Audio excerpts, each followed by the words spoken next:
Once again, this is Dina, and today we're going to be talking about a subject that's very dear to me, and that's the steps for the property purchase. So a lot of my clients, as I told you before in my other videos, you already know I'm a branch manager and I did financial advising for the past 12 years of my life. And most people, when they come to purchase a property, they have so many questions. It's so vague for them. And a lot of times they make some mistakes. So today I'm going to show you step by step what to do and what not to do. So we're going to be seeing this right now. So the first step before you do anything, you're going to do a pre-qualification. So you're going to go see your banker and you're going to ask them for a pre-qualification for a mortgage.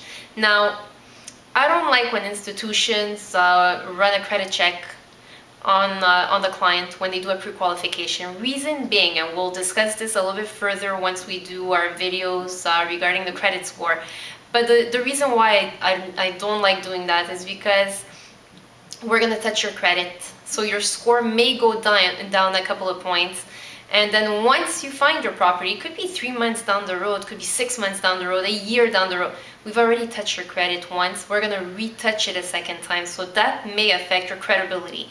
And I don't like doing that. So I personally like, and what I do with my clients is normally I'll do manual calculation based on verbal declaration. So based on whatever you're going to tell me verbally. What's your liabilities? What are your actives? What do you owe? How many credit cards you have? Do you have any loans, any lines of credits, bursaries? So you're really gonna tell me verbally what you have as debts, and based on that information, and I'm gonna be able to run a manual calculation for you and let you know if you will qualify or not. Obviously, this is a 90% ratio, so obviously it doesn't mean that because I tell you that yes, you may qualify, that you're going to be approved for the mortgage. It may be declined as well, depending on your credibility, but what I like to do is ask my clients to go on Equifax or on TransUnion to print their own credit bureau. So basically you're going to come already prepared, and that's not going to affect your credit because you're the one asking for it. So you're going to pay a few dollars on their websites, on the credit bureau websites. I'll be able to see your score. I'll be able to see all your liabilities. And if anything is not written on the credit bureau, which normally shouldn't, because normally it's very accurate, but if something is missing or something is very recent and it still doesn't show on your credit bureau, you will tell that to your advisor verbally, and we'll be able to run a pre-qualification. So that's number one, the first step. As mentioned, try not to do a credit inquiry. I don't like doing that. Second step is to get yourself an agent. So go and get yourself a real estate agent who's going to be working for you, and he's going to show you some properties based on the ranges that you would actually qualify for. So if I qualify between 200 and 225,000, then it would be good that my agent knows that, and he's going to start looking, and we're going to start shopping around for a property in those ranges. If I qualify for 500,000, then same principle. We'll do exactly the same thing.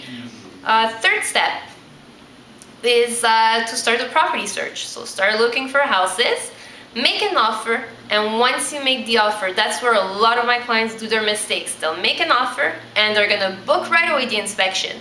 So they don't even have an approval. However, they've already booked their inspection. So a lot of times the inspection is already done, and then we come back and we tell them, unfortunately, your mortgage application has not been approved for so and so reasons. So that's why always put a conditional, whenever you make an offer, and put a condition on it to a satisfactory inspection. Therefore, you're not liable if the inspection comes back and it's a catastrophe, or there's a pirate and you need to, or the foundation is not good and you need the major renovations on the property. It will give you also a certain leeway if you need to negotiate the price and lower the price because of the inspection based on that. Right after that, book a meeting with your financial advisor. Bring all pertinent documents, including the offer to purchase, the listing of the property, so that they'll be able to mount the mortgage application for you. Once this is done, and the financial advisor advises you that the mortgage was approved or declined, regardless of the decision. So if it was approved, ask them for an approval letter. If it was declined, ask them as well for a declination letter, for a refusal letter, so that you can give that to your agent and you're not liable for anything. If it was approved, provide them with a letter. Now you can go ahead and book your inspection. Do the inspection. Right after that, you've been approved, everything is good. If there's any problems with the inspection, make sure that you renegotiate the price. You wrote it already in the offer that it was conditional to a satisfactory inspection. So if anything is not good, just go ahead and make some changes, and there's going to be a counter offer that's going to be redone, and there's going to be some amendments that's going to be done, and it's going to be to our benefit, obviously, because we're going to be lowering the price. What should I expect in terms of fees when I do a property purchase? So obviously there's notary or lawyer's fees, depending on the province or the country where you are. There's also welcome taxes in some cities. So they'll welcome you a few months later. Sometimes it's a month. As soon as you've moved in your property, sometimes it could take up to 3 or 6 months, but you're going to get your welcome taxes. You also have municipality and school taxes, so always take that in consideration.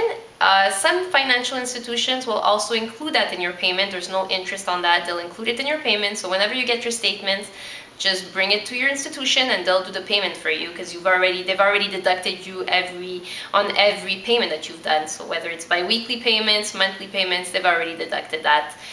So obviously, don't forget when you meet your financial advisor to negotiate your interest rates. What's very also interesting is that in some cases, in order to help you with all these fees, you can also ask your banker for a cashback. So most banks offer a cashback, and that can help you with the fees such as notary fees, all the fees that we've seen, welcome taxes. In some cases, you can even furnish the apartment or the property with the cashback that you've received. So I've seen a lot of my clients who actually just took out the cashback and they went on a trip right after they purchased a property. So that's really up to you what you want to do with the cashback. You can also invest it, make your money work for you. That's really up to you. So I hope this video really helped you in the purchase of your property. And if you have any questions, any comments, don't hesitate to write them on the bottom, and it will be my pleasure to answer any of your questions and inquiries. So subscribe, and thanks again for watching. See you next time.